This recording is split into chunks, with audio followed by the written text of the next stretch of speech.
অনেকেই আমাকে প্রশ্ন করো ভাইয়া এখন তো রমজান মাস আমি কিভাবে পড়াশোনা করতে পারি, আমি কোন স্ট্র্যাটেজিতে পড়াশোনা করলে আমি খুব ভালো একটা রেজাল্ট করতে পারবো।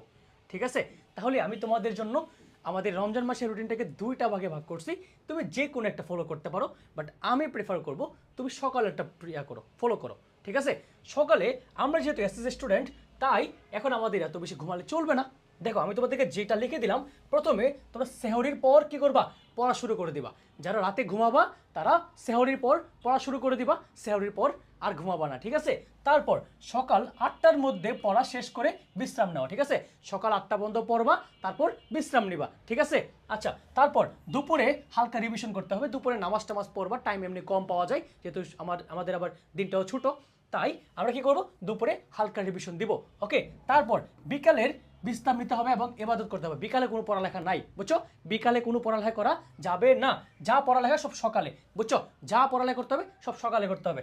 তারপর ইফতারের পর সংক্ষিপ্ত পড়া, ইফতারের পর কিন্তু পড়ালেখা করতে হবে। ঠিক আছে, কারণ তুমি দিনে কিন্তু মোটামুটি কম লেভেলে পড়ালেখা করছো। তারপর পর্যাপ্ত ঘুম নিশ্চিত করা, তারপর তোমাকে সুন্দর মতো একটা প্রপার একটা স্লিপ দিতে হবে। ঠিক আছে, ভালো করে ঘুমাতে হবে, ভালো ঘুম না দিলে কিন্তু তোমার ঠিক থাকবে না। ঠিক আছে, আচ্ছা তারপর আমাদের যারা আছে রাতের পেঁচা, মানে যারা রাত জাগে, ঠিক আছে, আমার মতো যারা রাত জাগে, তাদের জন্য এই রুটিনটা প্রথমত হলো সকালে তোমরা বেশি ঘুমাবা, 10টা 11টা পর্যন্ত ঘুমাবা, তারপর ওইটা রাজার মতো পড়তে বসবা। ঠিক আছে, দুপুরে হালকা পড়াশোনা করবা। দুপুরে বলতে কি 12টা থেকে দুপুর শুরু হয়, তো 12টা থেকে ধর নামাজের আগ পর্যন্ত পড়লা, তারপর নামাজ টামাজ পড়ে আইসা নামাজের আগে রেডি হইলা।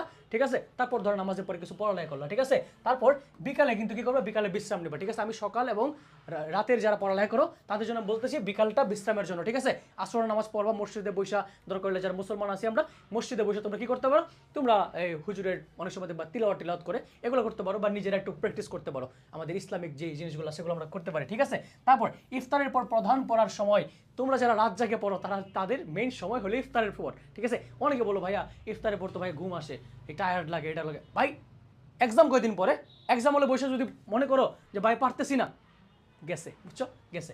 তারপর তাহাজ্জুদের আগে সংক্ষিপ্ত রিভিশন। এখন যারা রাতে পড়ো তারা কিন্তু তারাবির পরে এসে কিন্তু তাহাজ্জুদের আগ পর্যন্ত পড়তে হবে। ঠিক আছে, তাহাজ্জুদের আগ পর্যন্ত পড়তে হবে। তারপর সঠিক খাদ্য ও পানি গ্রহণ, তোমাকে ভালো করে খাওয়া দাওয়া করতে হবে, কারণ রাতের বেলায় জানি যা ইচ্ছা তাই খাওয়া যায়, একটু পরপর খাইবা আর কি করবো, পড়াশোনা করবে। ঠিক আছে, তো এই ছিল আমাদের রুটিন, এবং তোমাদের জন্য কিছু গুরুত্বপূর্ণ টিপস নিয়ে আসছি, সেগুলো দেখো। অতিরিক্ত গুরুত্বপূর্ণ পরামর্শ সবার জন্য। ঠিক আছে, প্রতিদিন একটি ছোট লক্ষ্য নির্ধারণ করো। ছোট লক্ষ্য মানে কি, ধরো আমি আজকে এই বইয়ের এই অধ্যায়টা শেষ করবো, ওই অধ্যায়টা শেষ করবো, এটা একটা ছোট লক্ষ্য। ঠিক আছে, তারপর অযথা মোবাইল ব্যবহার করা যাবে না, বারবার বলি অযথা মোবাইল ব্যবহার করবা না। ঠিক আছে, এটা টাইম কিলার। সপ্তাহে অন্তত একদিন পূর্ণাঙ্গ একটা মডেল টেস্ট দাও, মানে 100 মার্কের একটা মডেল টেস্ট দাও সপ্তাহে অন্তত একদিন। তারপর নিজের দুর্বল বিষয় চিহ্নিত করে বেশি সময় দাও। তুমি যেই সাবজেক্ট পারো না ওই সাবজেক্ট ভালো করে ফোকাস করো, ওটার মধ্যে পড়াশোনা করো। ঠিক আছে, তারপর ইবাদত পড়াশোনার মধ্যে ভারসাম্য রাখো। এখন তুমি সারাদিন পড়াশোনাই করলা, ইবাদত করলা না, ইটস নট গুড। ঠিক আছে, তোমাকে তুমি রিলিজিয়াস পার্সন হইতে হবে, তুমি নামাজ পড়তে হবে, দোয়া দরুদ পড়তে হবে, তারপর কি করতে হবে, তোমার পড়াশোনাটা করতে হবে। ঠিক আছে, ওকে, রমজানের বরকতটাকে কাজে লাগাতে হবে। রমজানে কিন্তু কম পড়ালেখা করলেও কিন্তু ভালো একটা আউটপুট পাওয়া যায়। ঠিক আছে ভাইয়েরা, ধন্যবাদ সবাইকে, দেখা হচ্ছে পরবর্তী ভিডিওতে। আসসালামু আলাইকুম।